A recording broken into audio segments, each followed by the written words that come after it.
മൂന്നാം മോദി സർക്കാർ അധികാരമേറ്റെങ്കിലും അതിന് പഴയ ശോഭയില്ലെന്ന് പ്രതിപക്ഷം അവകാശപ്പെടുന്നത് ഇത്തവണത്തെ കണക്കുകൾ ഉയർത്തിക്കാട്ടിയാണ്. മുൻ തിരഞ്ഞെടുപ്പുകളിൽ നിന്നും വ്യത്യസ്തമായി പ്രതിപക്ഷം ഒന്നിച്ചു നിന്ന് നേട്ടമുണ്ടാക്കിയ ഇക്കുറി പലയിടത്തും BJPയുടെ കോട്ടകളിൽ വിള്ളൽ വീണിരിക്കുന്നു. അതിൽ അവർക്ക് അപ്രതീക്ഷിത തിരിച്ചടി ഉണ്ടായ ഇടമാണ് ഉത്തർപ്രദേശ്. സാക്ഷാൽ നരേന്ദ്രമോദിയും സ്റ്റാർ ക്യാമ്പയിനറും ഹിന്ദുത്വയുടെ മുഖവുമായ മുഖ്യമന്ത്രി യോഗി ആദിത്യനാഥും ഒരുമിച്ച് നിന്നിട്ടും UPയിൽ BJPക്ക് കാലിടറി. അവിടെ അഖിലേഷ് യാദവിൻ്റെ ബലത്തിൽ പ്രതിപക്ഷം വൻ നേട്ടമുണ്ടാക്കി. എന്നാൽ തിരഞ്ഞെടുപ്പ് ഫലം വന്ന് കേവലം ഒരാഴ്ച പിന്നിടുമ്പോഴേക്കും UPയിൽ പ്രതിപക്ഷത്തിൻ്റെ ഉറക്കം കെടുത്തുന്ന ആശങ്ക പടർന്നു പിടിക്കുകയാണ്. കുതികാൽ വെട്ടും കൂറുമാറലും പുത്തരിയല്ലാത്ത ഉത്തരേന്ത്യൻ രാഷ്ട്രീയത്തിൽ പക്ഷേ അഖിലേഷ് യാദവിനെയും രാഹുൽ ഗാന്ധിയെയും ഒക്കെ ചിന്തിപ്പിക്കുന്ന ഘടകം മറ്റൊന്നാണ്. UPയിൽ തിരഞ്ഞെടുക്കപ്പെട്ട പ്രതിപക്ഷ MPമാരിൽ 7ഓളം പേരാണ് ക്രിമിനൽ കേസുകൾ നേരിടുന്നത്. അവർക്കെതിരായ കുറ്റങ്ങളാവട്ടെ 2 വർഷത്തിലധികം കാലയളവിൽ ജയിലിൽ ശിക്ഷ ലഭിക്കാൻ സാധ്യതയുള്ളതും. അതായത് ഇന്ത്യൻ ഭരണഘടന പ്രകാരം തിരഞ്ഞെടുക്കപ്പെട്ട ജനപ്രതിനിധിക്ക് എതിരായ കുറ്റത്തിൽ വിധിക്കുന്ന ശിക്ഷ 2 വർഷത്തിൽ കൂടുതൽ കാലയളവിലുള്ള തടവാണെങ്കിൽ അയാൾ അയോഗ്യനാവും. ഈ വകുപ്പ് തന്നെയാണ് പ്രതിപക്ഷത്തെ ഭയപ്പെടുത്തുന്നത്. അങ്ങനെ സംഭവിച്ചാൽ നിലവിൽ UPയിൽ പ്രതിപക്ഷമുണ്ടാക്കിയെടുത്ത നേട്ടത്തിന് കാര്യമായ കോട്ടം സംഭവിക്കുമെന്ന് ഉറപ്പാണ്. പ്രതിപക്ഷ നിരയിലെ കരുത്തരായ മത്സരാർത്ഥികൾ വരെ ഇക്കൂട്ടത്തിലുണ്ട് എന്നതാണ് മറ്റൊരു പ്രധാന കാര്യം.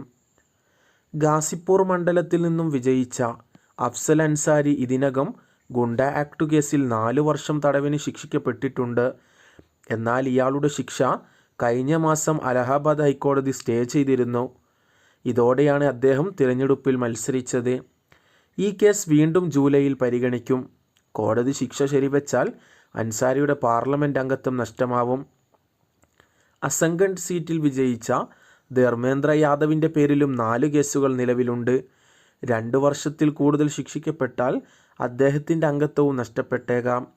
ജൗൻപൂർ സീറ്റിൽ വിജയിച്ച ബാബു സിംഗ് കുശ്വാഹ NRHM അഴിമതിയുമായി ബന്ധപ്പെട്ട് കേസുകൾ നേരിടുന്നു. ഇയാൾക്കെതിരെ ചുമത്തി 25 കേസുകളിൽ 8 കുറ്റം ചുമത്തിയിട്ടുണ്ട്. കൂടാതെ സുൽത്താൻപൂർ മണ്ഡലത്തിൽ BJPയുടെ മനേകാ ഗാന്ധിയെ തോൽപ്പിച്ച രംഭുവൽ നിഷാദിനെതിരെ ഗുണ്ടാ നിയമപ്രകാരം ഉൾപ്പെടെ 8 കേസുകൾ രജിസ്റ്റർ ചെയ്തിട്ടുണ്ടെന്നാണ് റിപ്പോർട്ടുകൾ വ്യക്തമാക്കുന്നത്. അദ്ദേഹവും ശിക്ഷിക്കപ്പെട്ടത് അംഗത്വം നഷ്ടപ്പെടുമെന്ന ഭീഷണി നേരിടുന്ന വ്യക്തികളിൽ ഉൾപ്പെടുന്നു.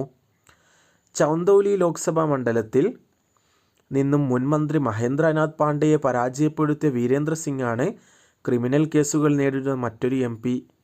സറൻപൂർ മണ്ഡലത്തിൽ നിന്നും വിജയിച്ച കോൺഗ്രസിൻ്റെ ഇമ്രാൻ മസൂദിനെതിരെ 8 കേസുകൾ രജിസ്റ്റർ ചെയ്തിട്ടുണ്ട്. EDയുടെ കള്ളപ്പണം വെളുപ്പിക്കലുമായി ബന്ധപ്പെട്ട കേസുകളും ഇതിൽ ഉൾപ്പെടുന്നു. നാഗിന സംവരണ സീറ്റിൽ വിജയിച്ച ആസാദ് സമാജ് പാർട്ടിയുടെ സ്ഥാനാർത്ഥി ചന്ദ്രശേഖർ ആസാദിനെതിരെ 30 കേസുകൾ രജിസ്റ്റർ ചെയ്തിട്ടുണ്ട് എന്നാണ് റിപ്പോർട്ട്. അദ്ദേഹവും 2 വർഷത്തിലധികം ശിക്ഷിക്കപ്പെട്ടാൽ MP സ്ഥാനം നഷ്ടമാവുമെന്ന ഭീഷണി നേരിടുന്നുണ്ട്. നേരത്തെ ഇത്തരത്തിൽ കോടതി വിധികളുടെ MP സ്ഥാനം നഷ്ടമായ ഒട്ടേറെ നേതാക്കൾ നമുക്ക് മുൻപിലുണ്ട്. ഇതുതന്നെയാണ് പ്രതിപക്ഷത്തെ ആശങ്കപ്പെടുത്തുന്ന ഘടകവും. ഇതിനെക്കുറിച്ചുള്ള നിങ്ങളുടെ അഭിപ്രായങ്ങൾ കമൻറ്റ് ബോക്സിൽ അറിയിക്കാം.